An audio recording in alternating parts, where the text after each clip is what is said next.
வணக்கம் அன்பான நண்பர்களே, மீண்டும் இன்னும் ஒரு வீடியோவினூடாக உங்களை சந்திக்கின்றேன். இந்த இடத்திலிருந்து நாங்கள் கொழும்பு சிட்டியை முழுவதுமாக பார்த்து கொள்ள முடியும். இந்த இடமானது திறக்கப்பட்டு 1.5 வருடத்துக்கு பின்பதாகவே எனக்கு ஒரு வாய்ப்பு கிடைத்தது இந்த இடத்தை போய் பார்வையிடுவதற்கு. இந்த இடமானது 2012ஆம் ஆண்டு ஜனவரி மாதம் 20ஆம் திகதி மஹிந்த ராஜபக்ச அவர்கள் ஆட்சி செய்த காலத்திலே இந்த கட்டடத்திற்கான அடிக்கல் நாட்டப்பட்டது. சைனா அரசாங்கத்துடன் சேர்ந்து நம்முடைய இலங்கை அரசாங்கமும் இப்படியான ஒரு பில்டிங்கை கட்ட வேண்டும் என்று சொல்லி முடிவெடுத்து 2012ஆம் ஆண்டு ஆரம்பித்தார்கள். இந்த கட்டிடம் $113 மில்லியன் கட்டப்பட்டது. தெற்காசியாவின் மிகவும் உயரமான கோபுரம் இந்த தாமரை கோபுரம். அது மட்டும் அல்லாது இந்த கோபுரத்துக்கு ஆசியாவின் 11வது இடமும் உலகத்தில் அமைக்கப்பட்ட கோபுரங்களில் 19வது இடமும் இந்த தாமரை கோபுரத்துக்கு கிடைக்கப்பெற்றுள்ளது.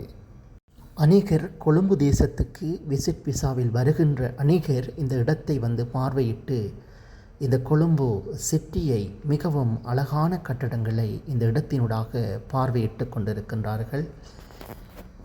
அந்த வகையிலே நானும் இந்த இடத்துக்கு சென்று நான் பார்வையிட்டேன். மிகவும் அழகாக இலங்கையிலே வாழுகின்ற மக்களுக்காக பெரியோர்களுக்கான கட்டணம் 500 ரூபாயும், சிறியோர்களுக்கான கட்டணம் 200 ரூபாயும், வெளிநாடு தேசங்களிலே இருந்து வருகின்ற டூரிஸ்ட் நாட்டவர்களுக்கு $20 அறவிடப்படுகின்றது. இந்த கட்டடமானது கொழும்பு நகரத்துக்குள் கட்டப்பட்டது. 350 மீட்டர் உயரம் உடைய இந்த கட்டடத்தை இலங்கையில் வாழுகின்ற அனைவரும், வெளிநாடுகளில் வாழுகின்ற நம்முடைய உறவுகள் அனைவரும் இந்த இடத்தை பார்வையிட்டு இருக்க மாட்டீர்கள் சிலர். ஆனாலும் நீங்கள் கொழும்பு தேசத்துக்கு வருகின்ற பொழுது இந்த இடத்தை சென்று பார்வையிடுங்கள். இந்த இடத்தை சென்று பார்ப்பதற்கு உங்களில் அநேகர் ஆர்வமாக இருப்பீர்கள். இந்த இடத்திலே இருந்து மிகவும் அழகாக மிகவும் குறுகிய நேரத்திலே கொழும்பு சிட்டியை எங்களால் பார்க்க முடியும். மற்றும் போர்ட் சிட்டி போன்ற இடங்களின் வியூ மிகவும் அழகாக எங்களுக்கு காட்சி அளிக்கின்றதை நாங்கள் தற்பொழுது இந்த வீடியோவிலேயே பார்வையிட முடியும். இப்படியான பல டெவலப்கள் எம்முடைய இலங்கை தேசத்திற்கு தேவை. அநேக விசிட்டர்ஸை கவரக்கூடிய மாதிரியாக இந்த பில்டிங் அமைய பெற்றிருக்கின்றது. கொழும்பு பெட்ராவிலிருந்து 20ஆம் நம்பர் பஸ்ஸிலே நாம் இந்த இடத்தை சென்று பார்வையிட முடியும்.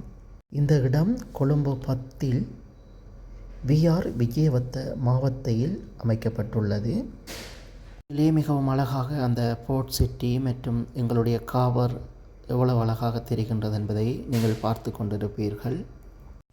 அன்பான சகோதரர்களே, தமிழ் உறவுகளே, இந்த வீடியோ உங்களுக்கு பிடித்திருக்கும் என்று நான் நினைக்கிறேன். உங்களுக்கு இந்த வீடியோ பிடித்திருந்தால் இந்த வீடியோவை நீங்கள் சப்ஸ்கிரைப் பண்ணுங்கள் மற்றும் இந்த பெல் ஐகானையும் தட்டிவிடுங்கள்.